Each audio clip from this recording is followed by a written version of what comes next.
Napakaswabe naman nun. Ano naman kaya ang masasabi ng ating judges? Unahin natin si Ate Reg. Alam mo, tama ka, Julina. Suwabe. Mismo. Suwabeng suwabe. And you are so charming. Yes. You look so good on TV. Kasi yung smile niya, very infectious. Yung mapapasmile ka rin. Siyempre, kasama na yung performance mo doon. Thank you, Ate Reg. Again? Miggy, your performance is very infectious. Hindi niya kinaya, na-feel niya ang infectious. Na-spell na niya para sa akin backstage. Okay na, okay na. Yes, thank you, Sir Gary.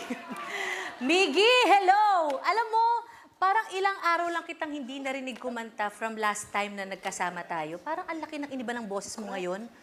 Pero, sobra ako nag-enjoy sa performance mo at saka ang dami mong pinakilig ngayong gabi, Miggy.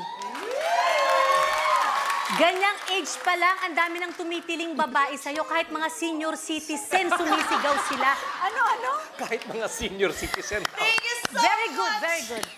Judges, maraming salamat. At eto na nga, para naman sa inyong viewers na nasa mga bahay-bahay ngayon, ako kapag binuksan na ang voting lines, use your registered Google Mail account at iscan nyo lang po ang QR code na nakikita nyo po sa inyong screen.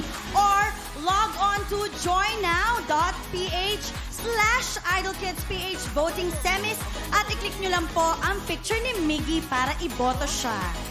Thank you, Miggy!